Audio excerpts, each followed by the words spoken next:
할렐루야. 네. 제가 어제 인터넷을 이렇게 보다가 유튜브를 보다가 도울이 예수님이 실존한다라는 어떤 그거에 대한 어떤 강의를 하길래 한번 뭐라고 하나 하고는 들어가 봤어요. 들어갔더니 도울이 스님들을 이렇게 죄송합니다. 스님들을 모시고 이렇게 강의를 하는데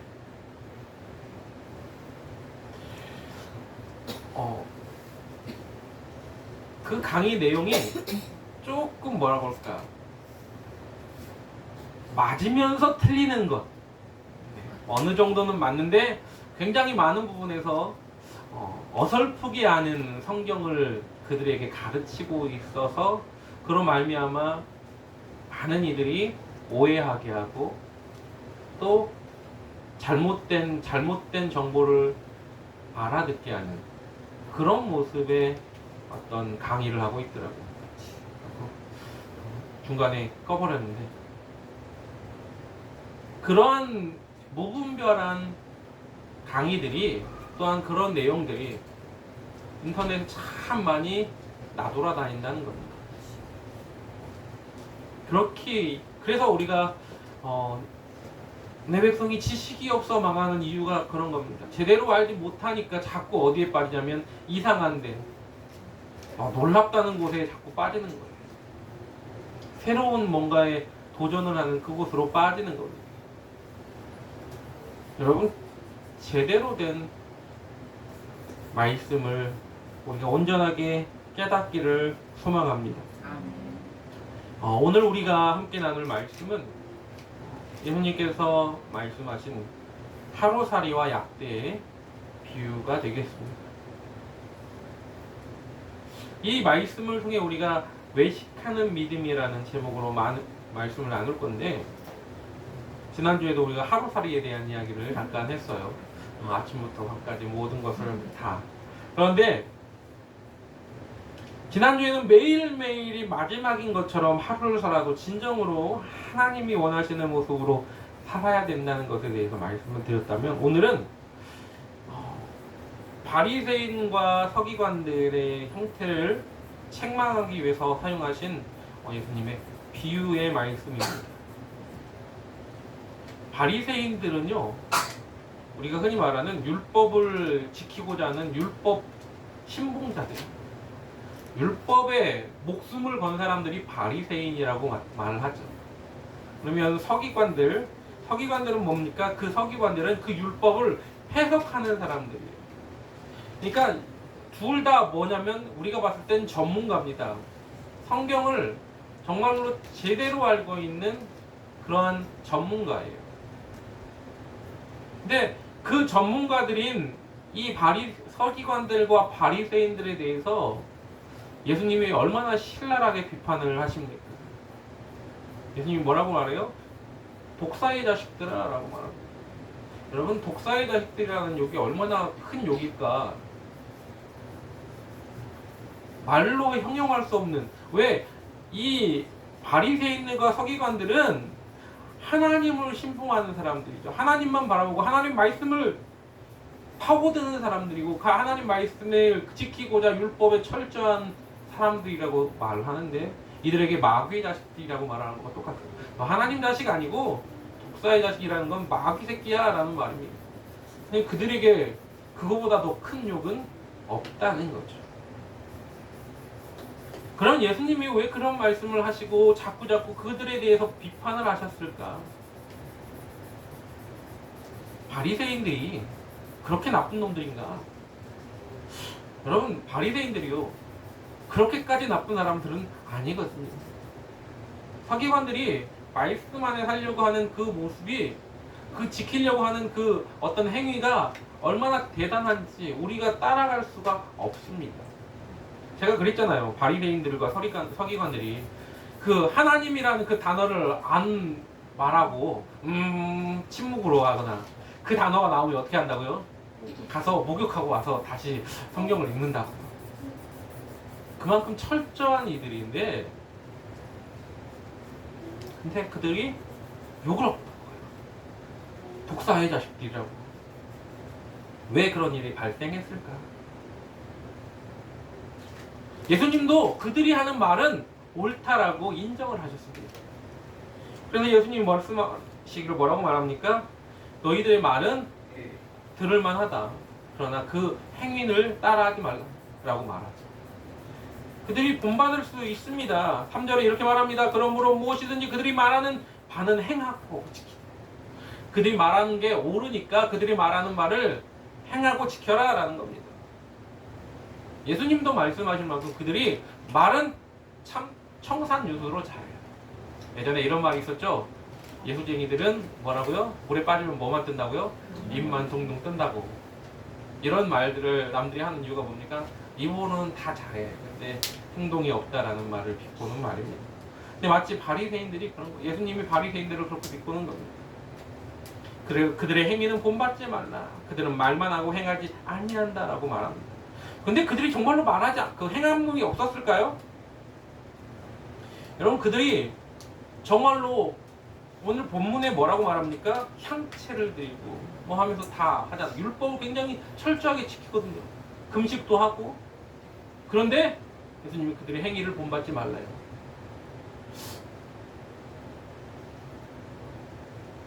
왜 그랬을까요? 바로 외식하기 때문에 그렇습니다. 마태복음 6장 5절에도 예수님이 또 이렇게 말씀하십니다. 또 너희는 기도할 때 외식하는 자와 같이 하지 말라. 그들은 사람에게 보이려고 회당과 큰 거리 여기에 서서 기도하기를 좋아하느니라. 내가 진실로 너희에게 이르노니 그들은 자기 상을 이미 받았느니라. 여러분 그런데 누가 대부분 큰 거리에서 이렇게 기도하냐고요? 대부분이 바리새인들이 그렇게 기도를 해요. 그래서 누가복음 18장 10절부터 14절을 보면 바리새인과 세리의 기도에 대한 이야기를 예수님이 하시는 겁니다. 그래서 두 사람이 기도하러 성전에 올라가니 하나는 바리새인이요 하나는 세리라. 바리새인이 서서 따로 기도하여 이르되 하나님이여 나는 다른 사람들 곧 토색 불이 간음을 하는 자들과 같지 아니하고 이 세리들과 같지 아니함을 감사하나이다. 나는 일에 2번씩 금식하고 또 소득의 11조를 드리나이다 하고 세리는 멀리 서서 감히 눈을 들어 하늘을 쳐다보지도 못하고 다만 가슴을 치며 이르되 하나님이여 불쌍히 여기소서 나는 죄인이로소이다 하였느니라. 예수님은요 둘 중에 세리가 응답받고 갔다라고 얘기를 하시죠. 그러면서 바리새인들과 서기관들을 주의라고 하신 이유가 그들이 외식하기 때문임을 이야기하셨습니다. 외식이 뭡니까? 밖에서 밥 먹는 거? 그거 외식이죠. 그러나 여기서 말하는 외식이라는 건 또 다른 뜻을 가지고 있는 겁니다. 뭐예요? 외식이라는 단어는 겉만 번지르르 하고 예쁘게 꾸며놓은 상태를 말합니다. 그래서 바깥 외, 그 다음에 꾸밀 식, 밖을 예쁘게 꾸몄다라는 말입니다. 거칠해. 믿음을 가진 사람도 마찬가지로 그 속은 예수님을 모르는데 겉만 번지르르하게 예수 믿는 사람처럼 보이는 사람들이 있다라는 겁니다. 우리는 어떤 그리스찬이 되어야 됩니까? 우리는 어떤 그리스도인 되어야 될까요? 진정한 신앙생활이란 무엇일까? 겉으로 보이는 것에만 치중하는 신앙생활이 신앙생활일까? 나더러 주여 주여 하는 자마다 다 천국에 들어갈 것이 아니라고 했습니다. 내가 주의 이름으로 이렇게 하고 주의 이름으로 이렇게 했는데 그때 예수님이 뭐라고 하면 내가 너를 불법을 행하는 자들아 내가 너를 도무지 알지 못한다라고 말씀하시죠. 그 이유는 다 외식하기 때문에 그렇습니다. 오늘 본문에 이 마태복음 23장에 보면 13절 이후로 뭐라고 말하냐면 화 있을진저 외식하는 자들아 라고 말하면서 그거 단어가 몇 번 나오냐면 7번이 나와요. 화 있을진저 외식하는. 근데 그 대상이 누구예요? 바리새인과 서기관. 근데 그들의 행위가 외식했기 때문에 그렇습니다. 너의 거칠에 말씀을 지키는 것처럼 율법을 잘 지키는데 그 말씀의 속뜻은 못하고 있다라는 겁니다. 마치 교회를 다니면서 하루에 성경을 100장, 24시간 막 성경을 읽고 기도도 막 그렇게 하고 다 해요. 말씀대로 살려고 막 해. 근데 정작 행하는 그 속뜻, 하나님이 원하시는 하나님 사랑, 이웃 사랑을 실천하지 못해. 그러면 그 사람은 외식하는 거예요. 성경 말씀을 줄줄줄 외워요. 근데 행하는 모습은 그 말씀대로 안 하면 그것은 외식하는 거예요.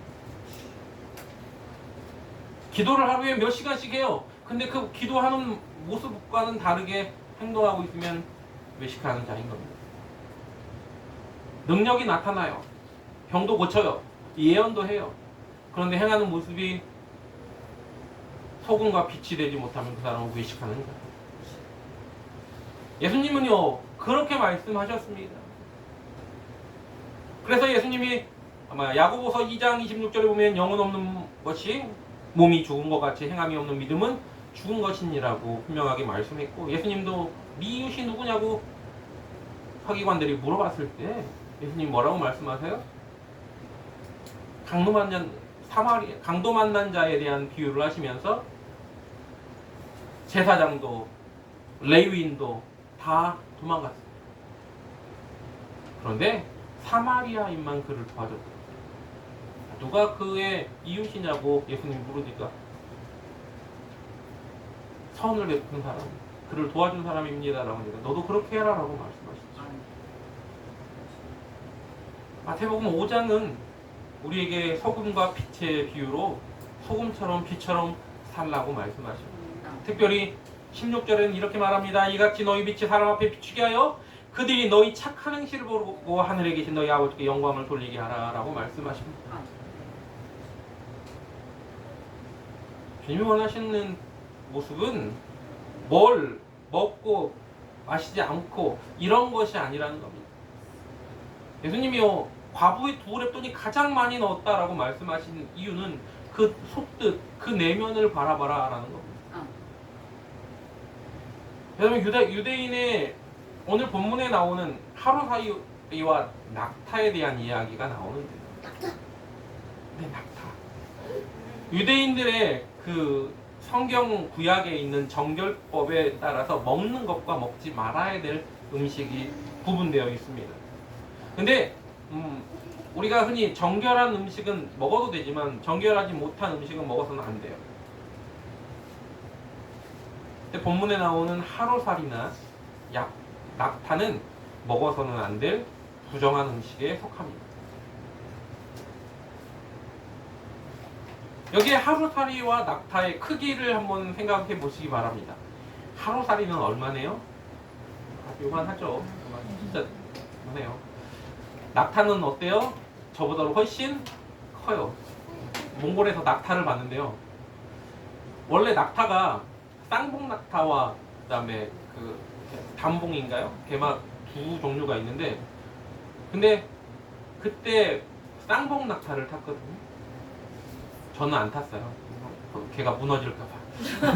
근데 절대 무너지지 않습니다. 저희 이찬희 송교사님도 탔어요. 그러니까 저나 비슷하니까 괜찮은데 말보다도 더 높아요. 타는 굉장히 힘듭니다. 얘가 이렇게 무릎 꿇어주지 않으면 탈 수가 없어요. 다리도 길고 이 정도까지 높아요. 그러니까 되게 크더라고요. 하루살이와 낙타의 크기를 비교하면 진짜 어마어마하게 차이가 납니다.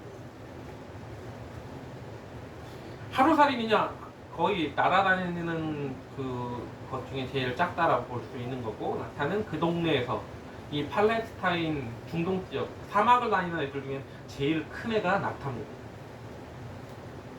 근데 오늘 본문은 뭐라고 말합니까? 하루살이는 걸러내고 낙타는 삼킨다. 위선자들이요. 이 위선자들은 하루살이같이 작은 죄는 안 지으려고 막 노력을 하는데, 그리고 그걸 까다롭게 따지고 그러면서 낙타같이 큰 것은 그대로 집어삼킨다는 거예요. 큰 죄는 겁도 없이 저질러 놓고 떵떵거리며 떳떳하게 그렇게 산다라는 겁니다.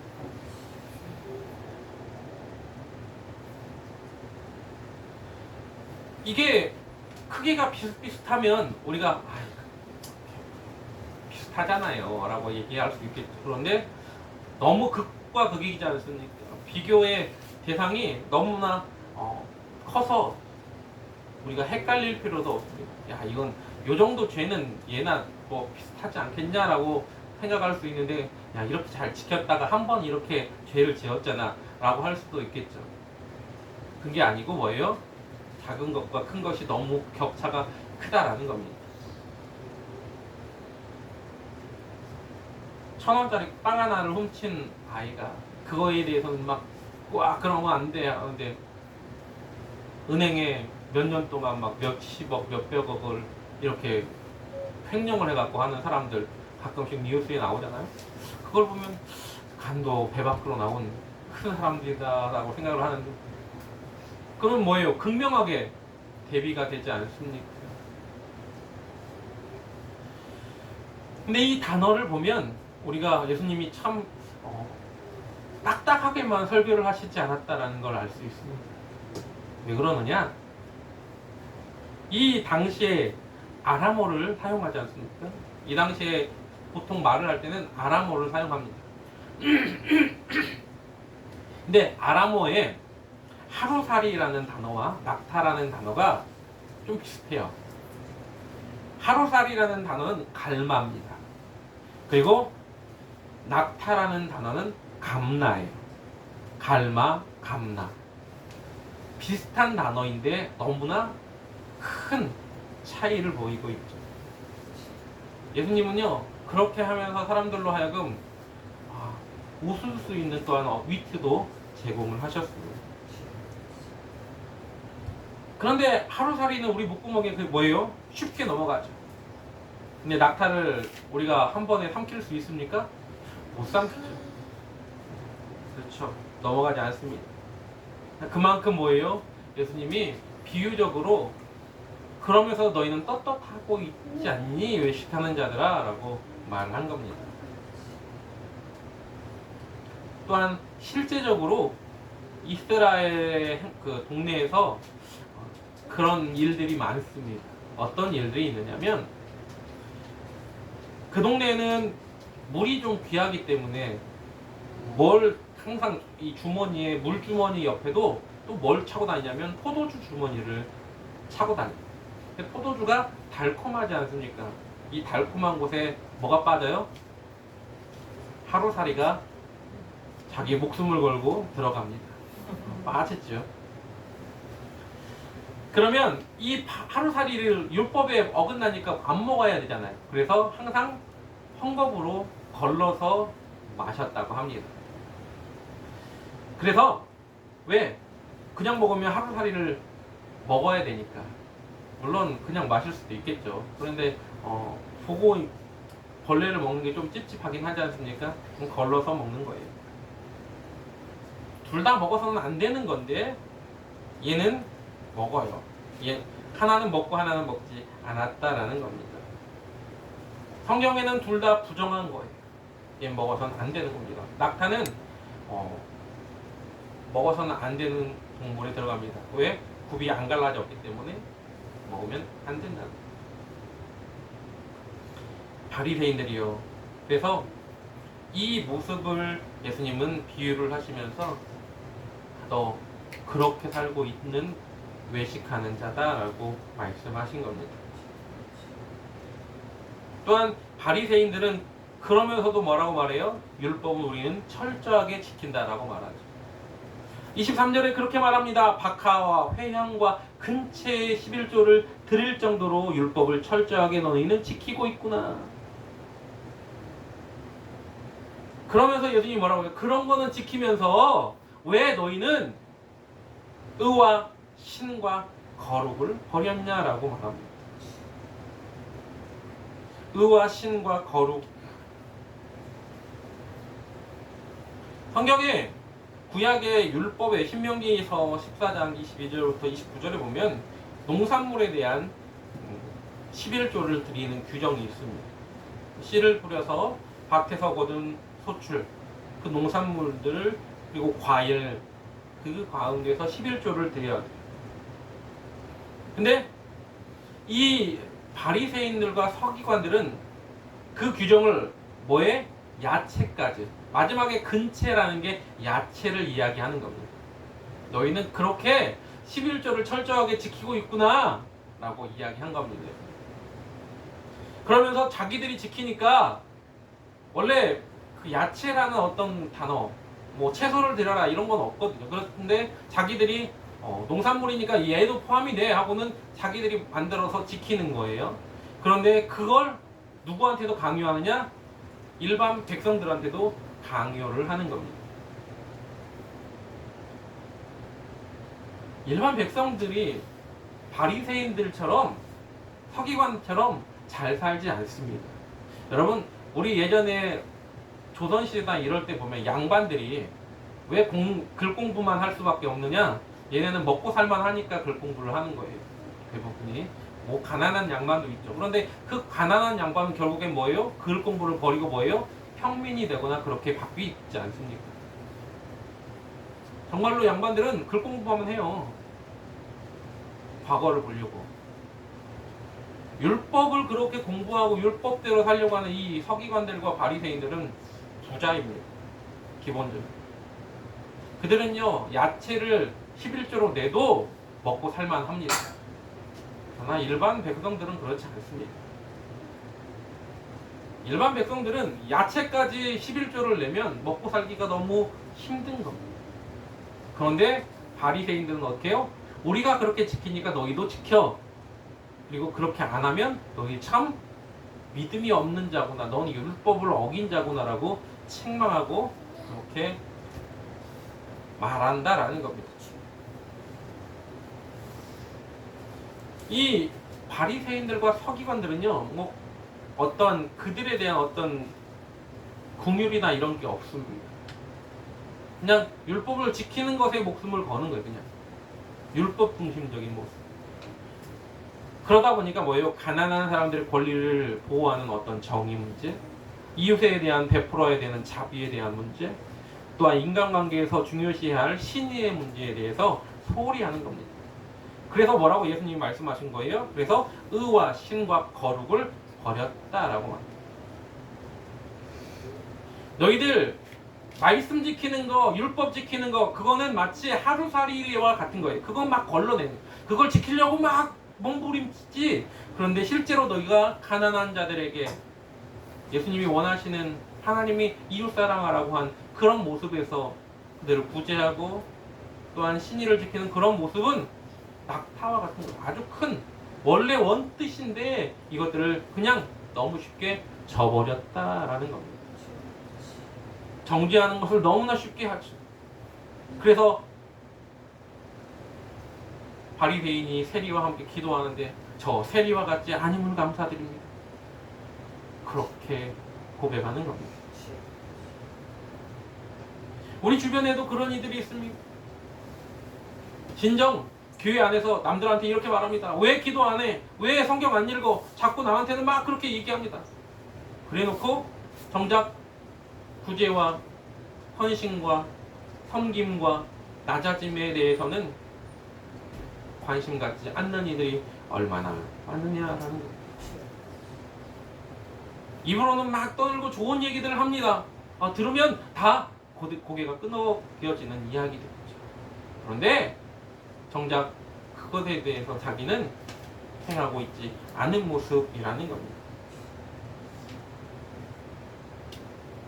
종교 생활은 그들이 잘하고 있을지 모르지만 그러나 신앙 생활은 하고 있지 않을 수 있다는 겁니다. 우리의 모습에서 종교 생활은 잘하고 있는 이가 신앙 생활을 잘하고 있느냐? 잘하면 둘 다 잘하면 좋겠죠. 그러나 못하는 경우도 허다하다는 겁니다. 그것을 예수님은 뭐라고 말했느냐? 바로 이렇게 말씀하셨습니다. 맹인이 맹인을 인도한다. 맹인된 인도자. 여러분, 안목 보는 사람이 우리를 인도한다고 생각을 해보세요. 얼마나 불안합니까?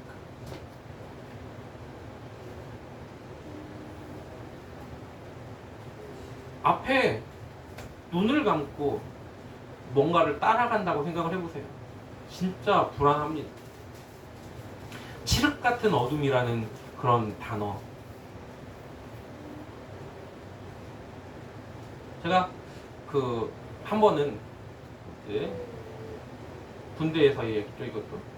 그냥 군대 얘기를 좀 싫어하는데, 군대 얘기에 정말로 아무것도 없는, 달도 없고 그날은 너무나 비 올 것처럼 이렇게 먹구름이 가득했는데 정찰을 나가요, 야간에. 근데 어디를 가냐면 숲길인데 다 이렇게 우거져 있는 숲길을 가야 돼. 앞에도 하나도 안 보여요. 그런데다가 위장해야 된다고 해가지고 얼굴을 다 스스로 이렇게 다 이렇게 칠해가지고, 그 다음에 또 총도, 원래 총이 조금이라도 빛이 있으면 반사가 돼서 이렇게 빛이 반짝반짝 하거든요. 총도 전부 신문지 이렇게 태워가지고 이렇게 싹 해가지고 안 보이게. 그 다음에 멜빵이 원래 이렇게 딸그락 소리가 나거든요. 이것도 못 듣게 다 붙이라고 테이프로 다 붙여가지고 아무 소리도 안 나는 겁니다. 소리도 안 나죠. 앞도 하나도 안 보이죠. 그런데 그 어두운 길을, 숲길을 막 헤치고 가야 되는 거예요. 길이 있는 것도 아니고. 앞 사람을 보면서 가고 있는데 안 보이니까 바로 뒤쫓아갔어요. 바로 뒤쫓아갔는데 한참 가고 있는데 사람이 없는 거예요. 앞에 사람이 없어요. 내 뒤에는 또 쫓아가고 있어요. 내 앞에는 어디 갔는지 안 보이고. 그런데다가 이렇게 가다 보면 이렇게 나뭇가지가 이렇게 나와 있지 않습니까? 얘를 탁 치면 뒤에 있는 사람이 맞잖아요. 그러니까 꺾으면 또 소리가 나니까 꺾으면 또 안 되고. 그러니까 이제 앞 사람을 놓친 거예요. 누가 하나 퍽 날라왔는데 눈 깜짝 이렇게 한번 했는데 앞에 사람이 없어진 거죠. 그래가지고 제가 그냥 뒤에 나도 안 보이는데 그냥 무조건 앞으로 갔어요. 나중에 이제 흔히 말하는 갈대밭 같은 그곳이 이제 딱 나타났고, 그때서야 이제 달이 조금 보였어요. 보여 보니까 나는 여기 있는데 내 앞에 있는 애는 저쪽에 있더라고요. 그러니까 저 사모님보다 좀 뒤에 쪽, 난 여기 있고 나와야 되는 곳이 그쪽으로 나와야 되는데 나는 이쪽에 나와 있더라고요. 그게 바로 앞이 안 보이면 잘못된 길로 인도하는 겁니다. 그게 맹인이 맹인을 인도하는 것 같아요.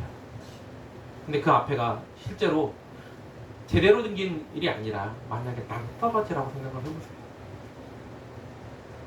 아니면 굉장히 위험한 곳으로 인도했다고 생각해 보시기 바랍니다. 형식주의 신앙이 우리를 굉장히 위험한 길로 빠뜨릴 수 있다는 걸 잊지 마시기 바랍니다. 여러분, 형식주의 신앙은요, 사람을 진실한 신앙인으로 만들지 않고 어떤 사람으로 만드냐?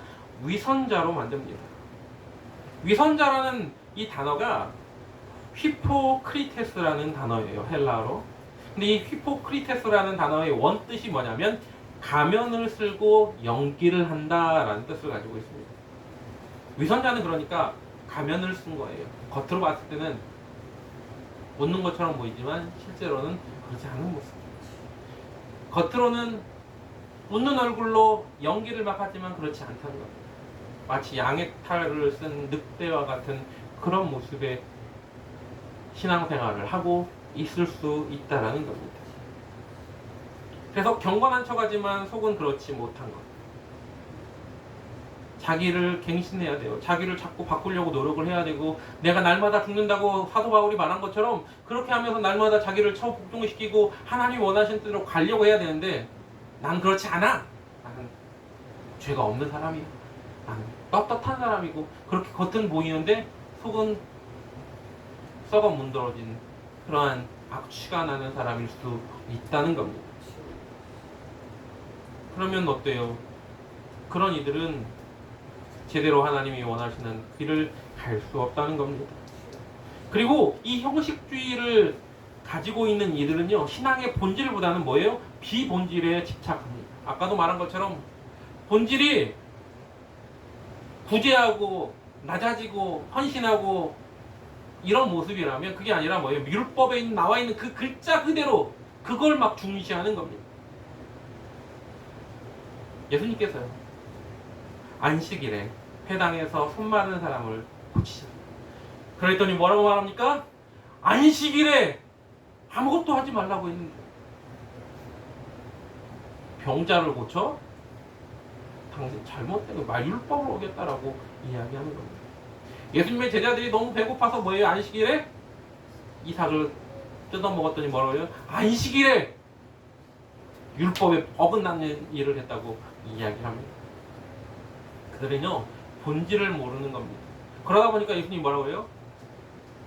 자기 상을 이미 받았다라고 말합니다.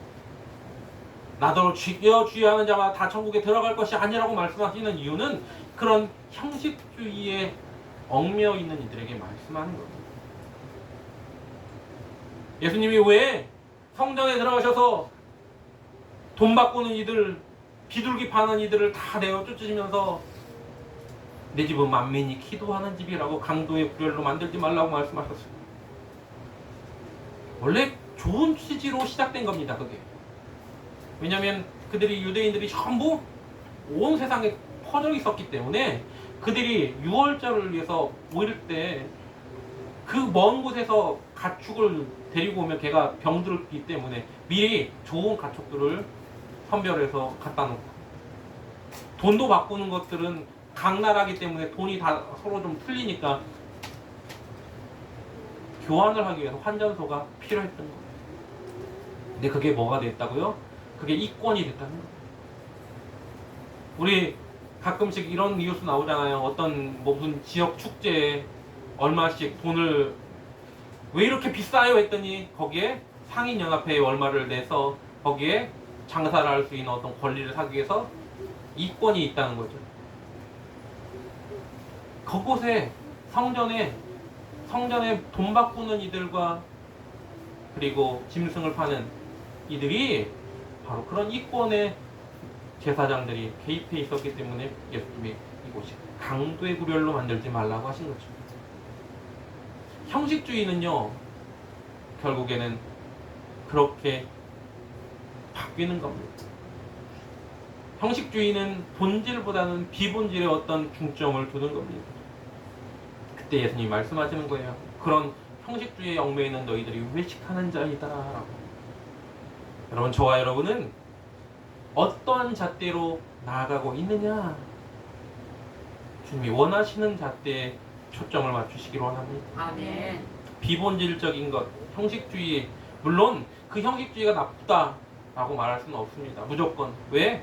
그 말씀이 제대로 우리 가운데 들려질 필요가 있고, 우리가 기도하는 것, 말씀을 읽는 것을 소리에서 나가야 된다는 말씀이 아니에요.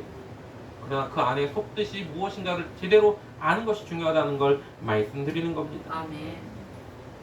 여러분, 바리새인들이 그렇게 율법도 잘 지키면서 형식주의가 아니라, 외식하는 자가 아니라 말씀 안에서 잘 의와 정의를 제대로 실천하고 있었다면 주님이 칭찬하셨을 거예요. 아멘. 저와 여러분은 그러한 자가 되기를 소망합니다. 아멘. 죽도록 충성하는 자, 하나님이 원하시는 귀한 뜻에 발맞춰 나가는 자, 그 일을 하는데 우리 힘으로 할 수 없습니다. 주님이 함께 하셔야 됩니다. 아멘. 주님이 우리에게 은혜를 허락하지 않으면 그 일을 우리가 감당할 수 없습니다. 왜? 세상은 자꾸 우리를 넘어뜨리게 하기 때문에, 유혹하기 때문에.